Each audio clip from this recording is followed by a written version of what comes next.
He was driving about 1 a.m. on a pitch black road in Minnesota when next thing he knows, he runs off the road and crashes his car. He is stuck in a ditch and he doesn't know what to do, so he calls his father. As he's walking to meet his father, he is talking to him and then he screams out, "Oh crap!" And that is the last time anyone ever heard from Brandon Swanson. This is the true story of Brandon Swanson. Brandon Swanson was a 19-year-old kid who lived in rural Minnesota, and he had actually just finished his first year of college. And so he did what any other college student would do, and he went to this house party to celebrate the end of class.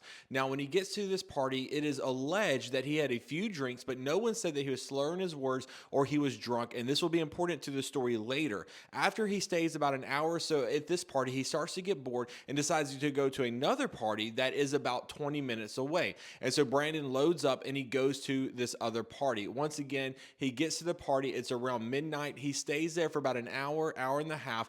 It is said that someone saw him take a shot of whiskey, but that was it. Once again, not slurring his word, not drunk, and he decided it was time to leave. As he leaves, he decides to take the back roads instead of taking the highway that's a straight shot. Now, it is alleged that he did this because he was worried about cops. We obviously will never know the true reason, but it is said that he had had some to drink, and so it only makes sense that he would go the way that would have the least amount of cops, especially since earlier on in his life, he actually got a DUI as a minor. And so obviously, you're going to take the road that's less traveled by cops because you don't want to take that chance. So Brandon is driving away, and you need to understand something about Minnesota. This is farmland. It is flat as far as the eye can see, and at 1:30 in the morning, it is pitch black dark. If you've never experienced darkness in the country, you don't fully understand, but you could not see anything but what was in front of the headlights. And these back roads are winding, and they do not follow normal roads. They are gravel. And so as he's trying to make a perpendicular turn,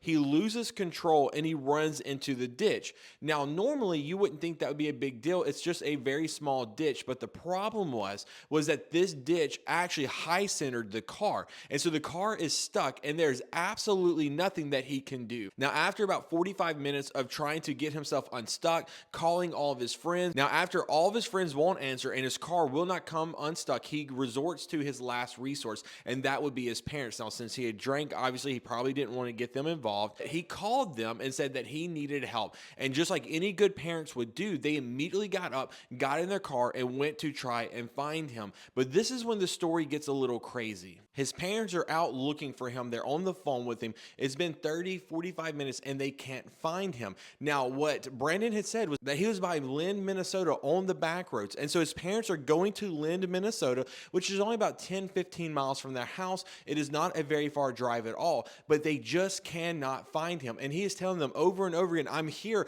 I can even see the lights of Lynn, Minnesota. Where are you guys?" And so his mom gets the bright idea, and he tells them, "Hey, start flashing your lights, and we will start flashing our lights." Now, you remember I told you that in the country, it is pitch black dark, and it is flat, which is very important because you can see for miles. So in theory, if they start flashing their lights at each other, they should be able to find each other. Now, Brandon is starting to get more and more upset because he's telling them, "I'm right here. I'm in Lynn, Minnesota. Where are you?" And so he decides to make a fatal error. And that fatal error was, "Hey, I'm going to get out of my car and I'm going to walk to the lights. I'm going to go to Lynn, Minnesota, and I want you to meet me at this famous bar that's in town." Now, his dad didn't like this idea at first, but he's like, "Okay, obviously we can't find you out here. Let's do this and we will meet you at this bar." And so his dad actually goes home, drops his mom off. He comes back, and as he's driving to the bar, he calls Brandon, and he's on the phone with Brandon once again. Now, Brandon is walking to the lights, and his dad can hear the whooshing in the background, which is important later. And so he can tell that he's near this river. So Brandon is walking to the lights, and as his dad is going to the bar, they're talking to each other. He hears Brandon scream, "Oh crap."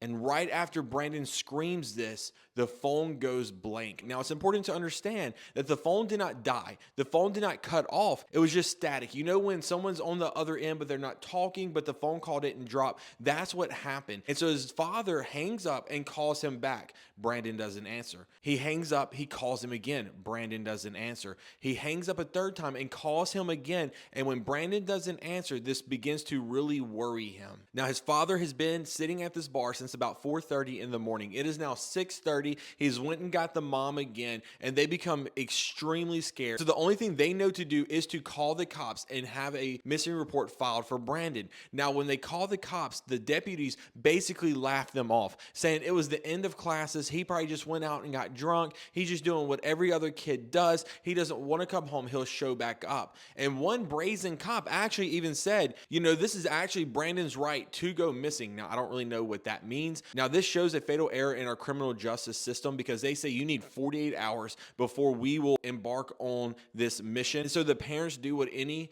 good parents will do, and they decide to take this into their own hands, and they go out looking for Brandon. Now, I want to point out again, remember when I told you that he said he was headed to the lights in Lind, Minnesota? Well, come to find out, after the cops do get involved and they realize that this is serious, they find Brandon's car, but Brandon's car was not in Lind, Minnesota, or even close to Lind, Minnesota. It was actually 30 miles away from Lind, Minnesota. Now, this obviously explains why his parents couldn't find him, why they couldn't see each other's headlights. Even though it's flat land, you can't see for 30 miles ahead of you. And so this is why they were not able to find him. But this begs the question, how could he have possibly gotten so far away from where he thought he was? And I'll give a couple theories of how this happened. Number one is that he had been drinking. And yes, even though he didn't seem drunk, this will still impair your senses. And number two, it is 1:30, 2 o'clock in the morning, and you start adding alcohol on top of that, you start to get confused.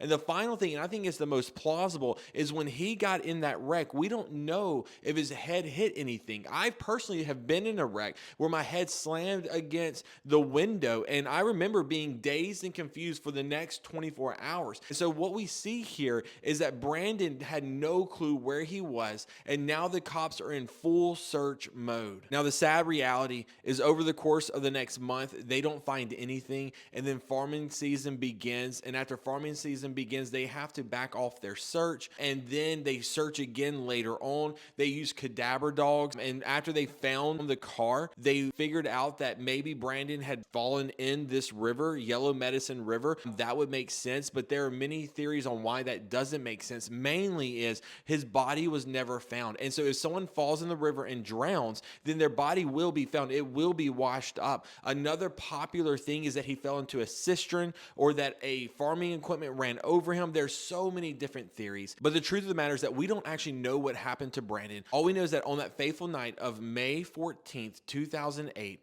Brandon got in a car wreck, and he decided to get out of his car and walk away from the car, and that was his fatal error. And the truth of the matter is that someone somewhere knows something about Brandon's disappearance and is just not coming to talk about it. And that's why we make videos like this, to bring recognition and to bring to remembrance people like Brandon so that people will not give up on them and will not give up on their story.